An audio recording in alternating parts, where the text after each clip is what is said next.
Bonjour Patrice. Bonjour Philippe. Ah là là, c'est la Coucou, troisième. Philippe, même. Coucou, oui. On doit le placer combien de fois? 2 fois, donc je crois que ça y est là. Ça y est, on a déjà dit coucou. Alors, aujourd'hui, je t'ai proposé que l'on parle d'un incident qui a impressionné tout le monde. Qui a choqué tout le monde. Qui a choqué tout le monde. Tout le monde du tennis. Même les gens qui ne s'occupaient pas du tennis. Un quasi-assassinat. En direct.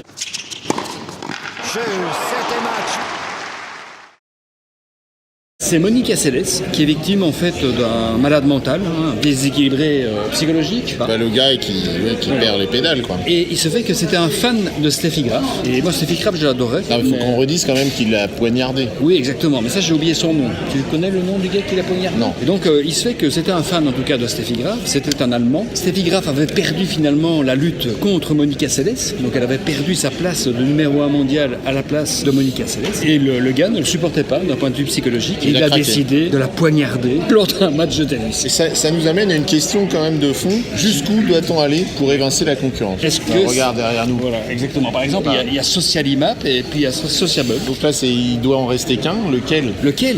Ben voilà. Est-ce qu'ils doivent se tuer l'un et l'autre? Ou bien est-ce qu'on peut faire finalement de la place à son concurrent? Oui. Est-ce que finalement c'est pas une bonne chose qu'on ait des concurrents, qu'on soit à côté d'eux, qu'on puisse explorer avec eux le marché, savoir qui nous correspond, qui nous correspond moins, laisser certains à nos concurrents et puis d'autres à nous. Regarde par exemple nous on est concurrents. Ben, on est complémentaires plutôt. Ah ouais. Dans les conférences on est concurrents? Ah non je crois pas non. Non. C'est ça aussi la concurrence et c'est peut-être aussi la complémentarité. Monica et Steffi c'est pas le même jeu. Bah oui dans un stade t'as des pour et des contre, des pour chacune quoi. Des fans de deux côtés. Quand tu tues ton adversaire en fait c'est quand même compliqué quoi. Sinon c'est la guerre. Voilà. Et ta célèbre phrase on ne peut pas plaire à tout le monde donc on a besoin de la concurrence. Et donc c'est vrai que moi honnêtement je me montre tel que je suis comme ça j'espère que ceux qui ne m'aiment pas trop aient chez mes concurrents. Ah ouais. Ah ouais c'est une idée ça. Oui exactement. Donc, alors, ceux qui aiment pas trop ils peuvent aller là ou ceux qui aiment pas trop là ils peuvent aller de l'autre côté. Oui et plutôt Sociable en fait. Non c'est le contraire. Ah bah non c'est oui c'est vrai on est. Moi j'ai une expérience avec les deux. Je connais les deux patrons. Non. T'as pas choisi parce que moi j'ai choisi plutôt Florent tu vois. T'as choisi plutôt Florent. Ah, ouais. Ah oui non. Marcadet en fait c'est l'inverse quoi. Tu vois Florent en fait il est là. Oui un peu costaud etc.